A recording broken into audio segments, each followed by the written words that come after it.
નમસ્કાર, આપ જોઈ રહ્યા છો યુટીસી ન્યૂઝ। વડોદરા શહેરમાં પૂરે હેટ્રિક મારી દીધી છે। વરસાદી મોસમમાં આ વખતે વડોદરામાં આ ત્રીજી વખત પૂરની પરિસ્થિતિનું નિર્માણ થયું છે। વડોદરામાં વહેતી વિશ્વામિત્રી નદીનું જળસ્તર અચાનક જ વધી ગયું છે। વિશ્વામિત્રીની સપાટી અત્યારે 17.5 ફૂટ પર પહોંચી ગઈ છે। જો કે આ વિશ્વામિત્રી નદીનું જે ખતરાનું નિશાન છે તે હજુ ઘણું દૂર છે, પરંતુ 17 ફૂટ પર આવ્યા બાદ નીચાણવાળા વિસ્તારોમાં તો પાણી પણ ભરાઈ ગયા છે। વિશ્વામિત્રી નદીમાં જે રીતેનું પાણી અચાનકથી વધ્યું છે અને આજવા સરોવરની સપાટી પણ જે રીતે અચાનક વધી છે તેને લઈને વડોદરા મહાનગરપાલિકાના મ્યુનિસિપલ કમિશનર અને વડોદરાના મેયર સાથે સ્થાયીના અધ્યક્ષે તાત્કાલિક એક બેઠક પણ કરી છે। સિટી કમાન્ડ સેન્ટર પર બેઠક પણ કરવામાં આવી છે અને આ બેઠક બાદ વડોદરા શહેરમાં જે વરસાદી માહોલ છે અને પૂરની પરિસ્થિતિનું નિરીક્ષણ કરવામાં આવી રહ્યું છે। આપ જોઈ રહ્યા છો કે વડોદરા શહેરમાં જે રીતે આ વરસાદી માહોલ સર્જાયો છે, સતત આ ચોથો દિવસ છે અને સાંજ થતાની સાથે જ વરસાદ પડી રહ્યો છે। આજે તો દિવસભર વરસાદ રહ્યો છે। વડોદરા શહેરના જે ઉપરવાસનો જે વિસ્તાર છે, પંચમહાલ છે, હાલોલ છે, ત્યાં પણ પુષ્કળ વરસાદ થયો છે। પંચમહાલ અને હાલોલની વાત કરીએ તો 3 ઇંચ કરતાં પણ વધુ વરસાદ જે વરસ્યો છે તેનું સીધું પાણી આજવા સરોવરમાં આવી રહ્યું છે। બીજી બાજુ પ્રતાપ સરોવરમાં પણ પાણીની આવક પુષ્કળ થઈ રહી છે। વિશ્વામિત્રી નદીમાં આજવા સરોવર અને પ્રતાપપુરા સરોવરનું પાણી છોડાતા જે વિશ્વામિત્રી ગઈકાલે 9 ફૂટ પર હતી, અચાનક તે 17.5 ફૂટ થઈ ગઈ છે। વડોદરાના મ્યુનિસિપલ કમિશનરનું માનીએ તો આ જે પાણી છે તે હજી પણ વધી શકે છે। નીચાણવાળા વિસ્તારોમાં પણ હવે રેસ્ક્યુ એટલે કે જે લોકોને સ્થાનાંતર કરવાના છે તેની પણ કામગીરી શરૂ કરી દેવામાં આવી છે।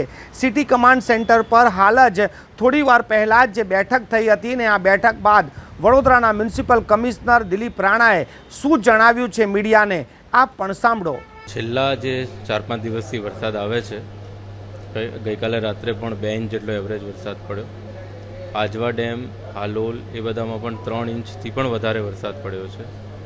ગ્રામ્ય વિસ્તારોમાં વધારે વરસાદ પડ્યો। આ બધાનું પાણી વિશ્વામિત્રીમાં આવતું હોય છે, એટલે જે નદીનું સ્તર 15 કલાક પહેલાં 10 ફૂટ હતું એ અત્યારે વધીને 17 ફૂટ જેટલું થયું છે।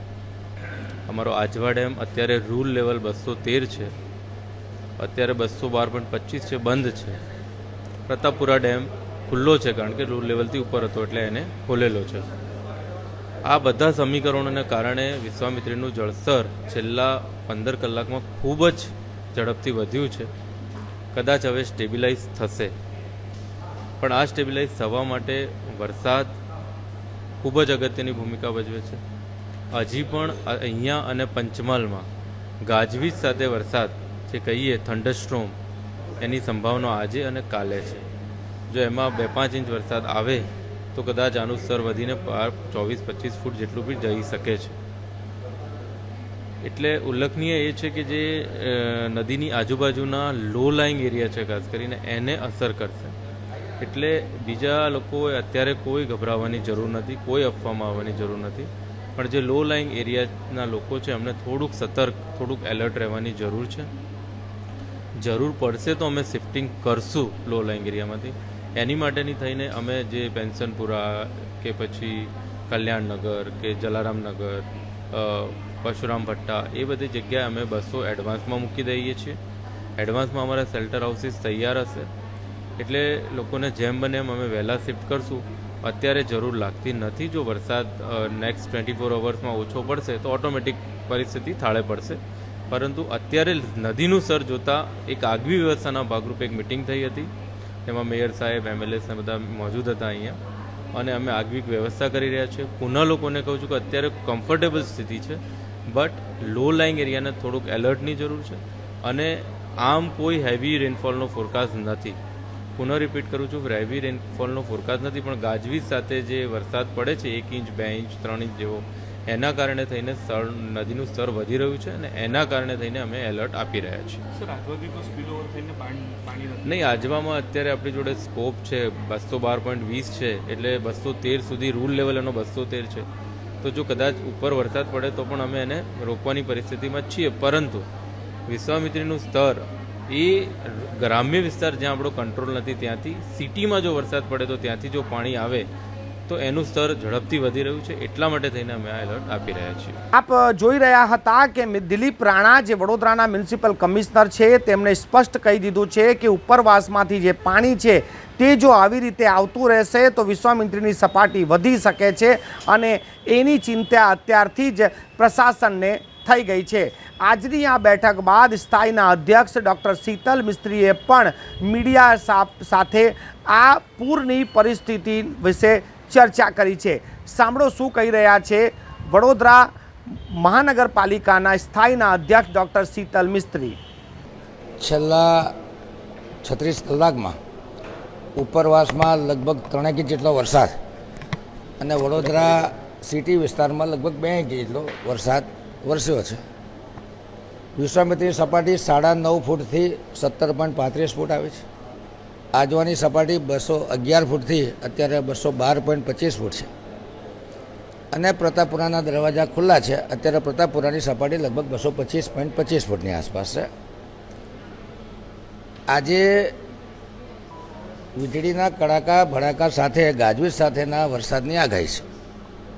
આજે સાંજના રાતના 10 થી 11 વાગ્યા સુધી વરસાદ પડવાની શક્યતાઓ છે. આજે સવારથી વરસાદ ધીમો પડી રહ્યો છે. ગઈકાલે રાત્રે વરસાદ વધુ હતો. 1 ઇંચ વરસાદમાં વિશ્વામિત્રી 3 ફૂટ વધે એ પ્રમાણેનું એવરેજ અત્યારે અમે જોઈ રહ્યા છીએ. એટલે 9 ફૂટમાંથી અત્યારે વિશ્વામિત્રી 17 ફૂટે પહોંચી છે. હજુ પણ આગાહી છે.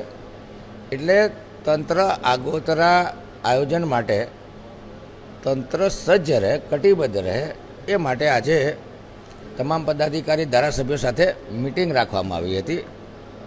જે કોઈ કોર્ડિનેશન કરવાના હોય, લો લાઇંગ એરિયામાંથી લોકોને શિફ્ટ કરવાના હોય, કારણ કે અમુક એરિયા માનો કે કારાલીબાગ ઇન્દિરાનગર છે, કલાલી ઇન્દિરાનગર છે, જલારામનગર છે, કલ્યાણનગર છે, પેન્શનપુરા છે, આ બધા લો લાઇંગ એરિયા છે. ત્યાં આગળ અમે સ્ટેન્ડ બાય બસો મૂકી રાખીશું કે જ્યારે વિશ્વામિત્રી નદીનું લેવલ 22 ફૂટ જાય અને અમે જો લોકો જ્યારે એલર્ટ આપીએ ત્યારે બસો સ્ટેન્ડ બાય હોય તો વહેલી તકે લોકોને ઇવેક્યુએટ કરી શકાય. ગઈ વખતના અનુભવની વાત કરું તો 22 ફૂટના લેવલે અમારે લગભગ 800 થી 1000 લોકોને શિફ્ટ કરવાની જરૂર પડી હતી. અને એના માટે જે નગર પ્રાથમિક શિક્ષણ સમિતિની શાળાઓ છે એ પણ ઓપન રાખવામાં આવી છે, એલર્ટ પર રાખવામાં આવી છે. મિકેનિકલ ડિપાર્ટમેન્ટને જે બસો છે એને સ્ટેન્ડ બાય રાખવાની સૂચના આપવામાં આવી છે. જે લો લાઇંગ એરિયા છે એમાં ફ્લડ લાઇટો ચાલુ કરવામાં આવી છે. દરેક તળાવો પર ગાર્ડની વ્યવસ્થા કરવા માટેની સૂચના આપવામાં આવી છે. અત્યારે આગામી આગાહી જોઈ અને તંત્ર સજ્જ બને એ માટે મિટિંગનું આયોજન કર્યું હતું. નાગરિકોએ ગભરાવાની જરૂર નથી. તંત્ર પૂરી રીતે સજ્જ છે. હજુ તો 17.35 ફૂટ છે. 22 ફૂટ બાદ અમે એલર્ટ આપીએ છીએ અને પૂરની પરિસ્થિતિ તો લગભગ 28-30 ફૂટે ડિક્લેર કરતા હોઈએ છીએ.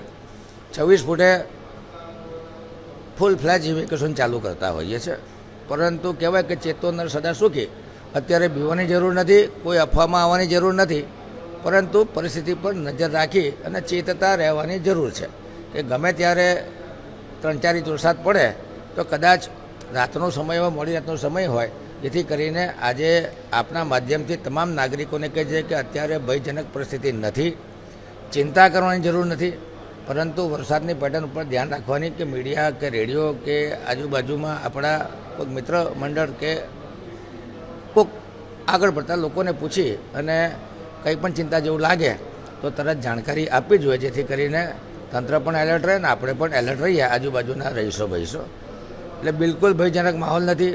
હજુ તો બંને વિસ્તારો કે વડોદરા સિટી અને ઉપરવાસ બંનેમાં 5-5 ઇંચ વરસાદ પડે, 4-4 ઇંચ વરસાદ પડે તો જ કદાચ રિસ્કી લેવલ વિશ્વામિત્રીનું આવે.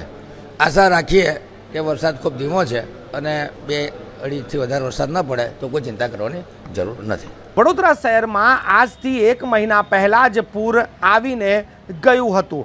હવે એ જ પરિસ્થિતિનું નિર્માણ ફરી શહેરમાં ના થઈ જાય તેના માટે લોકો ચિંતિત બી થઈ ગયા છે. અત્યારથી સોશિયલ મીડિયા અને ટેલિફોનના માધ્યમથી એકબીજાને લોકો પૂછી પણ રહ્યા છે કે વિશ્વામિત્રીની સપાટી કેટલી છે. વિશ્વામિત્રી નદીની સપાટી આજના દિવસમાં જે અચાનક જે વધારો થયો છે તેનાથી સૌ કોઈ ચિંતિત છે. નીચાણવાળા વિસ્તારોમાં તો પાણી પણ ઘૂસી ગયા છે તેવી પણ માહિતી હવે મળવાની શરૂઆત થઈ ગઈ છે. આજે વડોદરા મહાનગરપાલિકાના જે કરતા ધર્તાઓ છે તેમની જે બેઠક મળી છે, આ બેઠકમાં પણ આ જ પ્રકારનો નિર્ણય લેવાયો છે કે નીચાણવાળા વિસ્તારોને સુરક્ષિત જગ્યાઓ પર ખસેડવામાં આવશે. તેમના માટે ફૂડ પેકેટ અને પાણી અને રહેવાની વ્યવસ્થા અત્યારથી શરૂ કરી દેવામાં આવશે. વડોદરા શહેરમાં જે રીતે આ પૂર આવી રહ્યા છે તેનાથી સૌ કોઈ ચિંતિત છે. આ વર્ષે તો આ વડોદરા શહેરમાં આ ત્રીજી વખત વિશ્વામિત્રીનું સપાટી વધવાના કારણે પૂરની પરિસ્થિતિનું નિર્માણ થાય તેવી આશા વ્યક્ત કરવામાં આવી રહી છે. આશા કરીએ છીએ કે ઉપરવાસમાં વરસાદ બંધ થઈ જાય અને વડોદરા શહેરમાંથી પસાર થતી વિશ્વામિત્રી નદીનું પણ જળસ્તર ઘટે અને વડોદરા ફરી એક વખત પૂરના સકંજામાં ના સપડાઈ જાય તેની સૌ કોઈ હવે પ્રાર્થના કરી રહ્યા છે. કેમ કે વડોદરાએ આ વખતે આ પૂરના કારણે વરસાદી પાણી ભરાવાના કારણે ઘણું બધું ભોગ્યું છે, ઘણું બધું નુકસાન પણ થયું છે. જનતા હવે એ જ આશા કરી રહી છે કે આવા દિવસો ફરી ના આવે. પરંતુ આ વખતે જે ત્રીજી વખત પૂરના પરિસ્થિતિનું નિર્માણ થયું છે તેને લઈને વડોદરામાં સૌ કોઈ ચિંતિત તો જરૂર છે.